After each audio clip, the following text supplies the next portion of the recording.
and then a few seconds. Hello, everyone, and welcome to the Confederation Club of Waterloo's June webinar. We do apologize for the slight delay, but we're happy that you're all with us tonight. Our goal is to bring Canadian digital politics to life. My name is Barb Shackleton, and I'm the Confederation Club Director of Marketing and your host for tonight's webinar. We'll also be joined by Jerry Zhang, current President, Confederation Club, also with Matt Austin, who will be introducing our guest speaker, and Stephen Cage, who will be chairing the Q&A. We are recording tonight, so you'll be able to share this later and listen to it. And we also plan to poll our audience, so we do hope that you do respond, so we have information about and have context for where you are. If you wish to submit a question, please pop it into the chat box, and Stephen Cage will line it up in our list of questions. Before we get started, I'd like to provide a little bit of context for the background about our organization. Some of you may or may not know, the Confederation Club of Waterloo was first founded in 1976 with Joe Clark as our first speaker. Since then, our speakers have included past conservative and progressive conservative prime ministers, Brian Mulroney, Kim Campbell, and Stephen Harper. Our impressive list for the past 45 years is available on our website at confederationclub.ca. Without further ado, I will now hand it over to Jerry. Jerry, take it away. Thank you, Barb. Good evening to everybody. We apologize for the delay. We have some technical difficulty, and I'll be really, really quick. So that we are absolutely honored to have Pierre to speak tonight. So welcome to our club. It's on behalf of Confederation Club and all the members, all the audience online. Thank you for coming, sir, and keep up the good work in Ottawa and fight for the Canadian grassroots Canadians. Now I'm going to turn over to Matt Austin, our special panelist, to formally introduce Pierre. Matt, go ahead.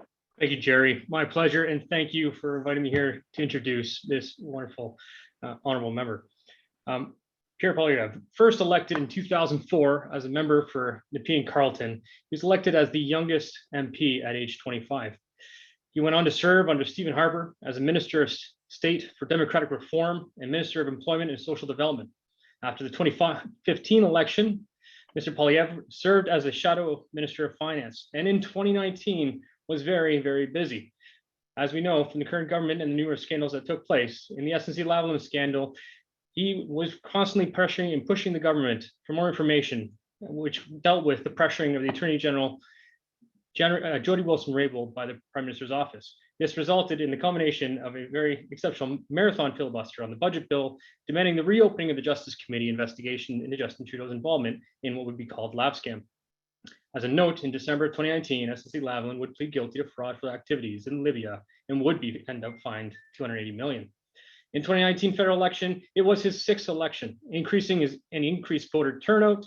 He widened the gap between him and returning Liberal candidates, and did so while also spending notably less on the campaign. These are wonderful metrics.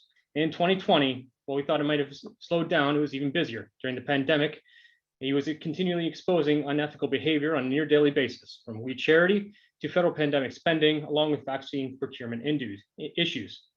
Regularly staying in the House, we all saw from our homes as the honorable member was constantly exposing unethical behavior while the Prime Minister was defending members from the cottage.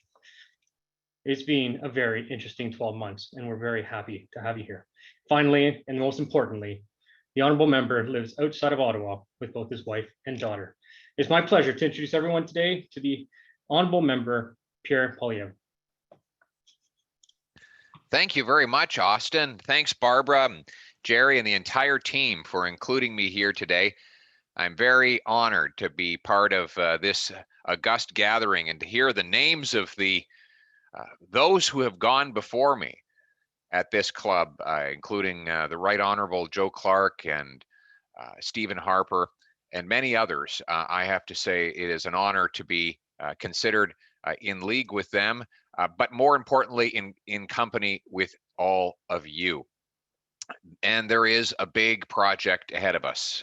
Trudeau's desperate to get an election out of the way before the economy collapses under debt and before people realize the spiraling inflation that is just beginning to emerge in our economy. And as a result, we'll probably have a vote before Christmas. He is already setting the stage for a snap early election. And we have to be on a war footing to combat that. But more importantly, we need to remember what is at stake. And if I could boil it down to one simple thing, I would say it is this: Canadians will decide between force and freedom. Force and freedom. And I know that sounds very simplistic, but it is actually quite simple. On the one hand, you have a government knows best, state-driven agenda that will give more power to politicians, bureaucrats, and lobbyists. On the other, you have a free market agenda that gives more power to consumers, workers, and entrepreneurs. Let's break it down point by point. Let's start with the economy. Last year, government spending reached over $600 billion.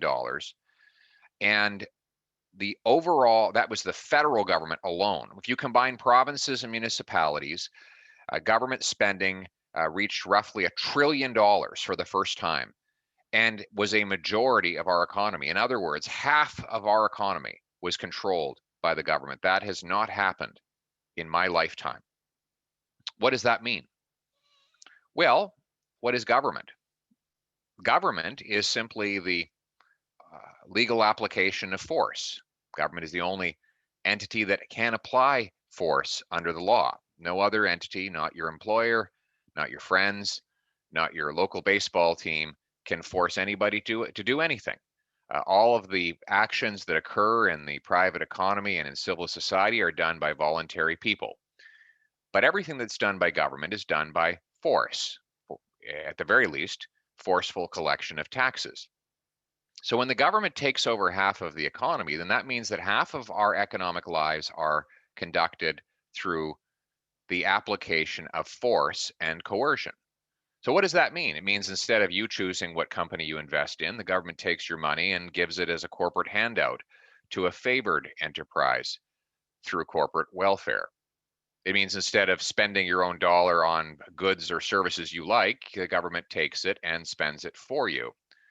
It means that the decisions are made not by about dollars, not by the people who earn them, but by the people who tax them. And what has this meant in practical terms rather than just theoretical? Well, the government has printed about 365 billion new Canadian dollars since COVID began.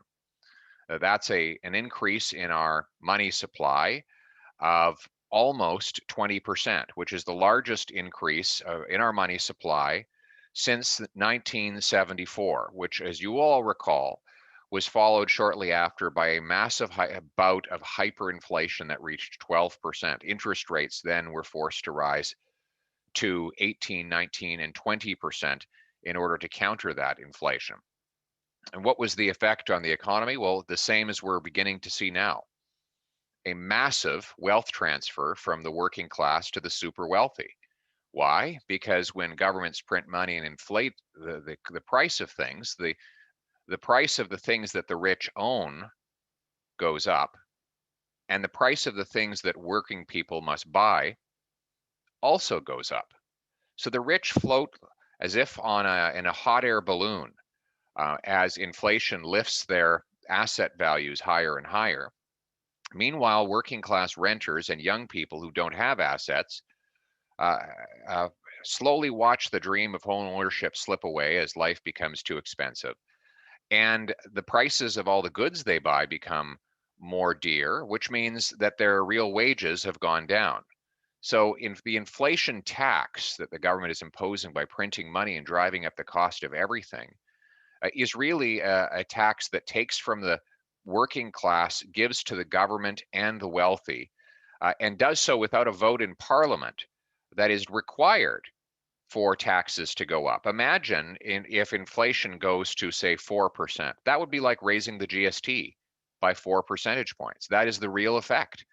Only worse, because the inflation tax applies to many things from which GST is exempt, like groceries. So it is the worst kind of taxation, one that Canadians would never accept if they had a chance to vote for it, and it is imposed on them by force. Now, in a free market economy, we would protect the value of our money. We would supply the economy with monetary growth that is consistent with economic growth. And that would mean that the price would not rise beyond the 2% inflation target. Things would be worth what they're worth. And the purchases would be made in the free market through the voluntary exchange of work for wages, product for payment, and investment for interest. That is how you keep things affordable. In fact, we did this during the Great Global Recession. Prime Minister Harper was very deliberate in not printing money. He said that he would not allow the central bank to do that. And as a result, we did not have runaway inflation. We had modest price growth, and Canadians were able to regain their wages and the value of those wages very quickly. Never in our history have we gone down the road of funding more than half of the government's expenses by printing cash. Never until now. And that is a major attack on our money, our work, and ultimately our time, because time is money. The more of it that government steals through inflation, the less freedom and free time we all have. So on that score, we as Conservatives will rein in government spending, bring in a pay-as-you-go law, ensuring that ministers must find $1 of savings for every $1 of new spending so that government stops growing and the people can and the economy can catch up with the price and the cost of the state. We will phase out the deficit progressively so that we no longer have to drive up the cost of living, and so that we protect the future of our economy against a debt crisis. And we will lower the tax burden on Canadians so workers, entrepreneurs, and consumers choose what to do with their money rather than having politicians, bureaucrats, and lobbyists choose for them. So on that point, economic freedom, we are the only party that provides hope. Economic freedom versus state-imposed force. The second example is family life. Now, the Liberals want to raise taxes on families to fund a new state-run daycare program. Think for a moment about how inefficient this model is. They take from parents, give the money to the federal government, which gives it to the provincial government, which gives it to the municipal government, which then assigns the money to a daycare agency, which chooses a daycare for the family, rather than just letting the family take its own money and choose a daycare for itself. Now, this is not only wildly inefficient, it's runs against the principle of freedom. What if the family would rather spend its childcare dollars by keeping a parent in the home, having a grandparent step in, as many immigrant families prefer, perhaps using a neighbor who takes care of 5 or 6 kids throughout the day, or maybe even a private daycare not run by the government. All of those people will have to pay twice, once on their taxes and once in their fees. We would prefer to leave them with their child care dollar so that they can choose how to raise their own kids for themselves. That is what freedom for families means. Third example, freedom of expression. Section 2B of the Charter of Rights and Freedoms guarantees that freedom. So, to be or not to be, that is the question. And our Shakespearean Prime Minister has given his answer, not to be. He does not believe we should maintain freedom of expression in this country. He believes that a group of nameless, faceless bureaucrats should have the power to regulate online content. Now, right now, everyday Canadians can post what they like and watch what they like. But what the C10, the Liberal censorship bill, would do is give this government agency the ability to promote and demote certain content through manipulation of algorithmic formulas to favor those voices that of which the government approves, and disfavor those of which it disapproves. Some people will be canceled out altogether. They'll be ghosted. The lights will go out on their social media posts because, of course, the material that they would share is not what Justin Trudeau approves. So we as Conservatives, I take a very simple position in counter to that. We believe in freedom of expression. We would repeal C10, allowing Canadians to see and say what they want online. We already have a criminal code. If someone commits a crime virtually, they can be prosecuted for it the same as they could if they committed it tangibly in person. And so there is no need for additional censorship. If you spot a crime of any kind online, you can send it to the police. In fact, it's probably easier to catch that crime because there's a digital fingerprint and record of its commission. And so that is near to suggest that the freedom of expression will lead to rampant online criminality is total nonsense. It's an excuse by ominous government officials who want to decide for you and in your place. So Conservatives will repeal C10 and restore freedom of expression for all Canadians so you can have a voice and you can decide for yourself. There you go. That is the decision in the next election. Do we want to live in a free country where citizens rule, or do we want to live in a coercive country where the state is on top? I choose citizen over state, freedom over force. Thank you very much.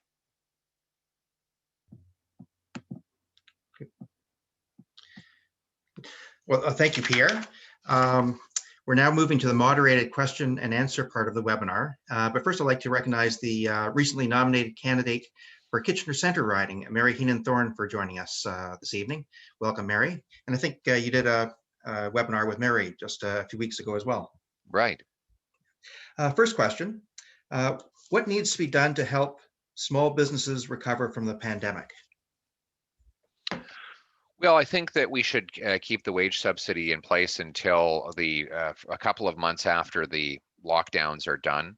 Second, the government needs to stop printing money, which drives up the cost of the inputs that businesses buy. Third, we need to freeze payroll taxes to stop penalizing people for having a payroll. Next, we need to repeal the anti-small business tax changes the Liberals imposed in 2017, which punish businesses for sharing earnings with family members and for setting aside savings for a rainy day. I think COVID has taught us it's good when businesses set aside savings for a rainy day because it's been raining and pouring all year. And those businesses that had a little bit of cash in the bank sure were thankful. But it was only after their government told them that they were tax cheats simply for having set aside passive savings in their bank accounts and in their investments. If we'd all listened to Bill Morneau and Justin Trudeau, small businesses would have blown all their cash and gone into COVID empty-handed. Thank God they do not run their businesses the way Trudeau and Morneau run the budget. Excellent. I should mention that if anyone attending would like to ask Pierre a question, you can submit them through the question and answer function. And I'll go there right now. We've actually got quite a few questions that have come in online. First question, it is astounding how badly the Liberals fail at every turn to answer any question addressed to them in the House or in committee. Why, in your opinion, does the Speaker or chairman of these committees never seem to call them out on it? It seems to me that if they're not answering the question, the offender should either do as he or she is instructed or simply be asked to sit down. Thank you. Well, listen, I don't think, I take a surprising view on this particular point. I don't think the chair or the speaker should try to decide what answer is acceptable and what answer is not. I think that because if you do that, then the chair and the speaker always come from the majority party. The speaker is elected by members of the House, and that's why the last two speakers have been Liberals. And the chair is appointed basically by the Prime Minister in most cases. So I would not want that person to act as a referee who curtails speech of any kind. Rather, I like a very simple rule that the response to a question should not exceed the length of the question. So if I ask a 5-second question, I should get a 5-second answer. What does that do? It allows me to ask short, factual questions that end with yes or no, or on what date, or how much. And then the baton goes to the minister. And if they don't answer, I can ask it again. And I can ask it 5 or 6 times, after which the viewing public becomes excruciatingly aware that the government is hiding something. That is a penalty greater than anything a speaker or committee chair could hand down. So that is the rule that I favor.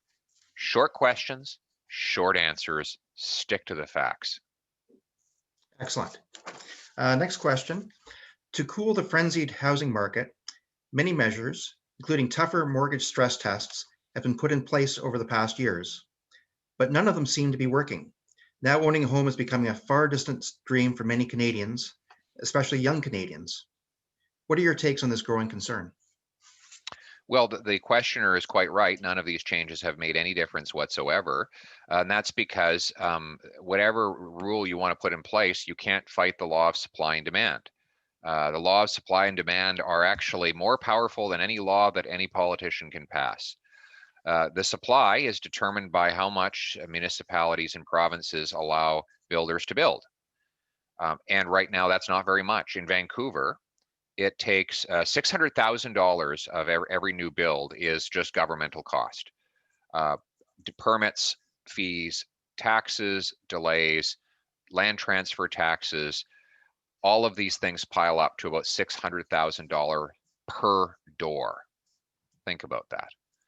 The house I live in right now cost $550,000. So the average house in Vancouver has more government costs baked into it than I paid for my entire house here in Ottawa. And in Toronto, it's about $200,000 of government. And that doesn't include the unknown cost associated with driving away potential builders who say, to heck with it, I'm going to go build something in another jurisdiction outside of Canada. All of that is also part of the lack of supply. On the demand side, we know where the demand is coming from. It's very obvious and it's provable. It is because the government is printing money. Now, anybody who doubts this need only go to the CREA website. CREA is the Association of Realtors. And they show that the average house price actually dropped in March and April of 2020 when COVID hit. And then what happened? The Bank of Canada began a monstrous money printing exercise that added, as I said, about $350 billion of brand new bills, coins, and bank deposits in just over a year. And what did that do? It flooded the mortgage market with cash. So mortgages went up by, new mortgages went up by 41%. And then housing prices from April of 2020 to April of 2021 went up by 42%. So catch that, 41% increase in mortgage borrowing and a 42% increase in housing prices. That ain't a coincidence.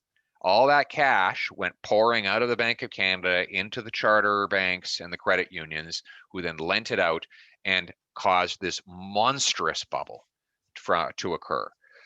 So right now, Vancouver is the second most expensive housing market in the world. Only Hong Kong is pricier. Singapore, New York, London, England, Los Angeles, all of these places are cheaper than Vancouver. Toronto is number 5. We have now among the most expensive real estate on the earth. And you know what's so crazy about that? We have the 10th least population dense country in the world. We have more land where there's no one than there is land where there's anyone. In fact, my staff calculated that for every Canadian, if you spread us all out evenly, we each have 30 CFL football fields to ourselves. That's how much land there is in this country. You wouldn't even be able to see another person if we were equally spread out. So we've got more land than we know what to do with. And by the way, immigration was basically brought to a halt last year, so you can't blame it on immigration. And yet, prices are out of control. This is monstrous government interference by the central bank, the federal government, and incompetent big city mayors that are driving up the costs. Simple 2-point plan to solve it. Stop printing, start building. Excellent. There's quite a few questions about the Conservative Party's new climate plan. How is the Conservative Party's climate plan different and better than the Liberals' carbon tax? Well, I think the best thing, the thing I like about it is that we're going to allow businesses to gain credit for investing in green technology within their own operations. So instead of paying businesses paying a tax to the government, what they will do is they'll be able to reinvest that same money in greening their own operations. So the money stays within the company. They can spend it on carbon capture and storage. On in the oil sands, they can spend it on hydrogen production that can be used for clean green fuels. They can invest it in exporting clean green Canadian energy like uranium from Saskatchewan, which will allow for civil nuclear power in countries that now use coal, or exporting clean green Canadian natural gas, which will also replace foreign coal. You know, we are also going to allow them to invest in building power lines to sell our clean green Quebec and Manitoba hydro into the northern United States to replace their coal fire. These are all things that will allow us to actually make money rather than having the government take money. That is, I think, the most powerful way we can protect our environment. Excellent. Next question. Canada's oil and gas industry is suffering from multiple backlashes, carbon tax, Biden administration, etc. We need to stop the job loss there, and the current government doesn't really care. Appreciate very much if you could list a few achievable federal policies to save the oil and gas industry. Well, number one, I think we need to repeal Bill C-69 and Bill C-48. 69 makes it impossible to build new pipelines. And if we repeal that, we can build pipelines to take our product to both to Tidewater and to other Canadian markets. Secondly, repealing C-48 will allow us to export our energy off the northwest coast of British Columbia, which will reach one of the most energy hungry markets, that is the roughly 2.5 billion people in Asia that are looking for energy. So those are our two practical examples. We should also allow, give credit to our oil and gas businesses who've invested in carbon capture and storage, which the government has not done. So for example, in southern Saskatchewan, there's a carbon capture facility which allows for Whitecap, which is a mid-size energy company in Alberta, to literally pipe the carbon back into the geological formations from which it came, and makes that company carbon negative. So Whitecap Resources is actually a carbon negative company. They take more carbon out of the atmosphere than they put into it. So we should give credit to financial credit to those businesses in the West who are doing exactly this kind of incredible world-leading activity. These all will allow our businesses to flourish and to grow and create jobs. Oil and gas are our single biggest net export in Canada, and we are the most ethical producers of it in the world. We should start acting like it. Absolutely. Next question, and you've already touched on parts of this. The annual inflation rate now sits at a decade high level, but there's no clear path to lower the rate from the current government. As a part of the post-pandemic recovery, what should the federal government be doing in your opinion? Well, it's not that what it should be doing, it's what it should stop doing. Stop spending what you don't have and stop printing money to pay for it. It's that simple. Excellent. Next question. When do you think the federal government should reopen the Canada-US border? Well, I don't. I think that you know, the Canadians should be able to travel, particularly if they're double vaccinated and test negative. What I don't have never understood is people who are fully vaccinated are negative, and yet they're forced to quarantine for 2 weeks. It doesn't make sense. In fact, such a person who is, as I say, double vaccinated and negative tested is safer than the average person you'll meet on the street in Canada. So why you would lock that person down while others rightly have the freedom to circulate makes no sense. So I think with the vaccination rates getting to where they are, the government needs to have a clear plan, not just to address the border, but to safely reopen our entire national economy. Next is a fairly long question. It's difficult to move the government and media's focus from COVID and identity issues right now, but how does the Conservative Party suggest we prepare and act as the future of work is considered? Good, secure careers and jobs are spotty across Canada and the demographic spectrum. Core resource and manufacturing industries are convulsing. The country's spin-off economy is at risk, and individually, every displacement threatens lives and families. It's time to turn the channel. Well, look, I think you're right. The Liberals engage in this business of identity politics as a divide and conquer technique. They want to divide us along all different lines: class, race, region, language, so that we can't unite among ourselves as Canadians for a higher purpose. It's a divide and conquer strategy. So what we need to do as Conservatives is to have a unifying message of freedom for all, and to unapologetically and assertively advance that agenda. Excellent. Question online. A question from the firearms community on Facebook. What is Pierre's view on the Order in Council making sweeping bans on firearms? I'm 100% against that.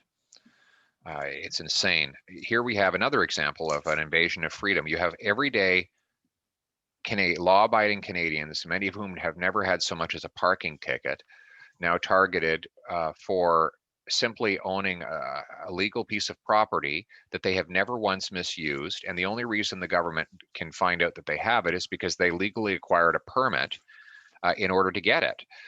These are people who practice safe storage, have been through the training regimen, have had their backgrounds thoroughly checked by the National Police Force, have a possession and acquisition license, practice safe transport, either to hunting grounds or to a shooting facility. People who go through all these steps are not going to commit crimes. Then the people who commit crimes are not going to go through all those steps. So again, the government's targeting law-abiding folks rather than going after the gangbangers. And I should say the Liberals are simultaneously passing legislation which would make penalties lighter for people who use guns in the commission of crimes. Insane. Let's do the opposite. Absolutely. Are you able to confirm that Pierre will discuss Bill C6, the Criminal Code Amendment related to conversion therapy? This is of utmost importance to me and my pastor. Yeah, I mean, listen, this is a difficult issue. Unfortunately, the Liberals have deliberately tried to divide Canadians on these lines. They've deliberately written the bill in a way that seeks to cause concern in our among honest, decent faith groups and among parents who have who desire the ability and the freedom to have honest conversations with their kids. I think everybody agrees that no one should be forced to change their sexual orientation. Nobody should be coerced ever to participate in some kind of it's not even a therapy, something called something the government is calling conversion therapy. It's it is not possible through any form of therapy to change someone's sexual orientation, and no one I think would suggest otherwise. But what we need to do is protect people from that kind of a practice without taking away the freedom of parents, pastors, imams, rabbis, and others to have honest conversations about their value systems with their kids and with their friends and neighbors. That's the way we should come at these things. Excellent. What's your position on vaccine passports? Well, to be honest, at this point, I don't even know what it means. I mean, we've all heard online suggestion of ideas of what it could theoretically mean. I don't know what the idea is. I don't think that I certainly don't believe in mandatory vaccination. I think it has to be strictly voluntary. You cannot force people against their will to put something in their own bodies. And so the reality is that I don't think, in fairness to the government, I don't think they're planning to do that. But I do think we should, my view is that we should make it possible for those who want to get vaccinated to do so as quickly as possible, so that we can develop a herd immunity and move our economy back to a full reopening. But I don't believe in any kind of system, call it what you want, that forces people to put something in their body against their will. A question online, which I actually asked of Michael Chong a couple months ago in a previous webinar. What's your position on getting the two Michaels back from China and continuing or reducing or stopping trade with China? Listen, I think we need to drive a much harder bargain right now. I like, you know, it amazes me that we Meng Wanzhou was arrested here in Canada because we were honoring an extradition treaty with our American allies, and the Chinese government retaliated by arresting two innocent Canadians and holding them hostage. What blows me away is that our government has not been able to go to the Americans and say, look, we're in this mess because of you. We carried out the arrest because this person was charged under your law. We detained her, as is our obligation under our treaty, and now we expect you to stand up and fight for us. You know, they went through a negotiation of a free trade agreement that China was desperate to sign because their economy was getting demolished by the Trump tariffs. I can't understand why our government was unable to get the Americans, as an act of reciprocal loyalty, to insist that the two Michaels be released as part of that, because make no mistake, that's how the Chinese government works. That's how the Chinese government works. They do not have the rule of law.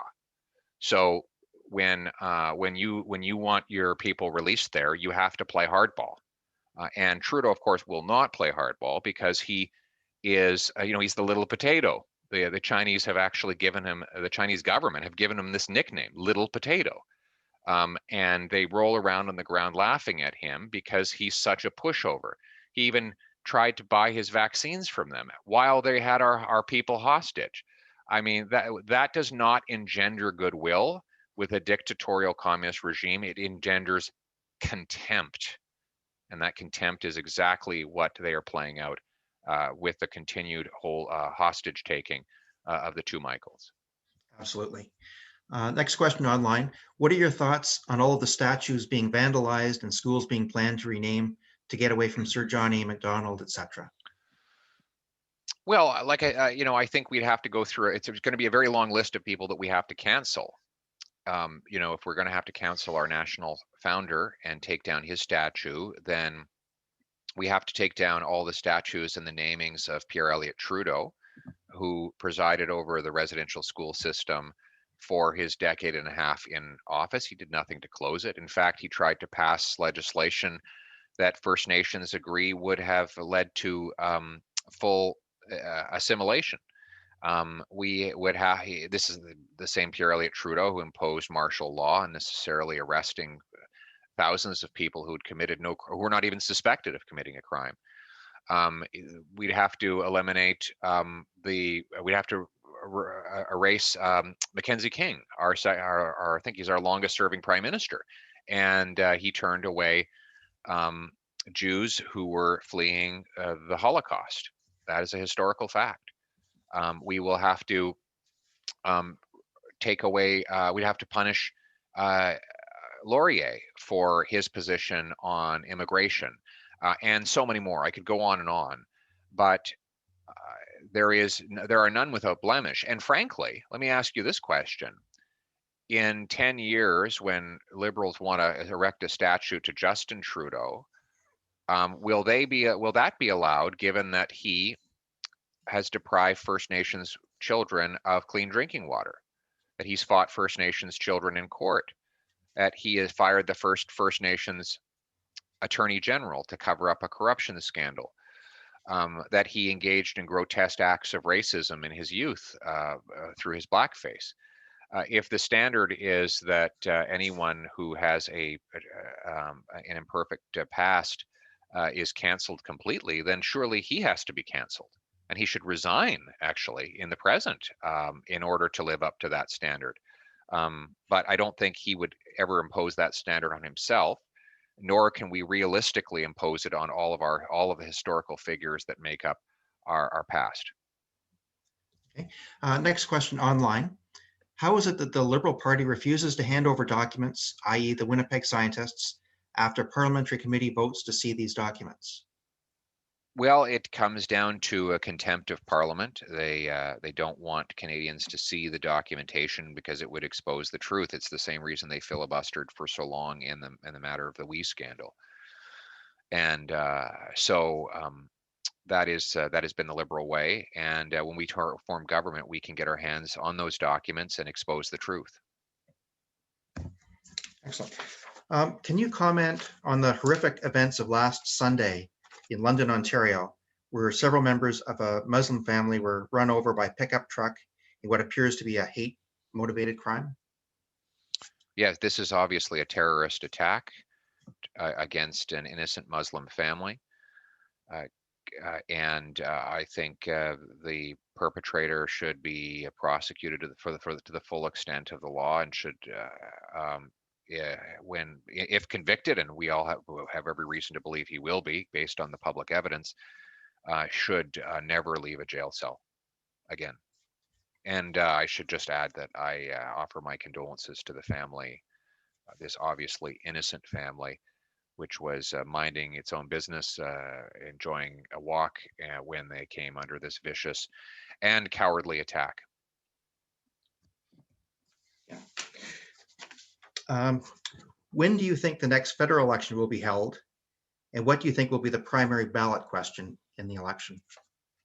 Early October, and it'll be whether or not we secure our future with a responsible plan to protect our finances and our jobs, or whether we gamble for our future on risky, permanent, and massive spending schemes with no way to pay for it except for printing money and running monstrous deficits. That's the choice. Okay.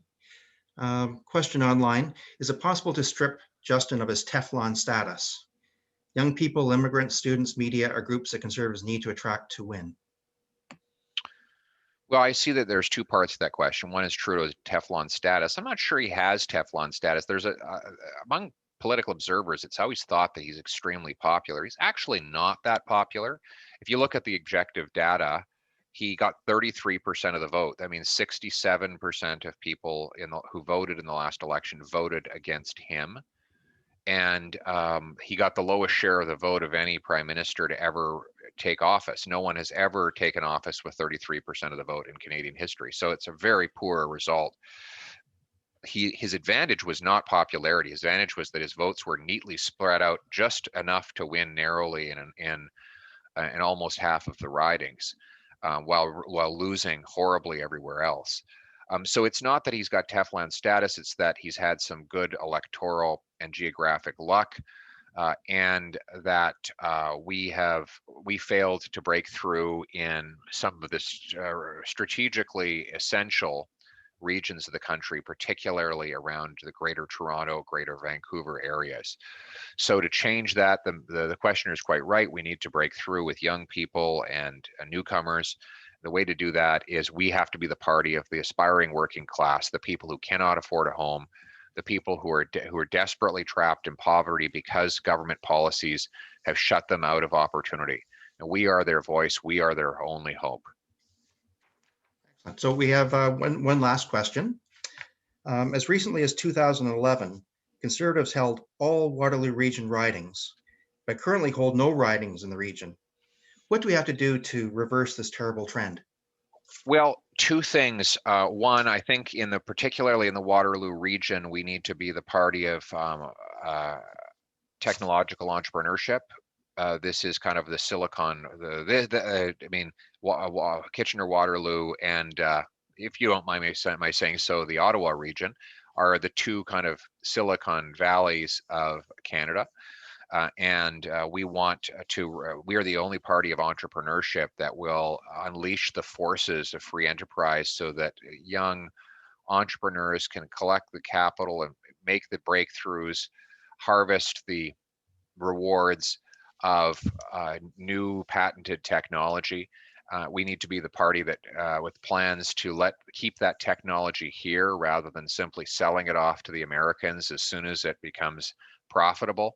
And because we need right now, we contribute the capital and the brains, and then the Americans get all the profits. So we need a plan that keeps the profits and the brains here for good and for our good. I think that will be a very popular agenda in the tech sector that employs so many people in that region. So I think that would be the number one pitch I would make uniquely for your region. Excellent. Well, thank you, Pierre, once again for providing your keen insight into many important issues of our time. I'll now turn things over to Barb to formally thank you for speaking today. Thank you. Thank you, Steve. Thanks. Thanks, Steve.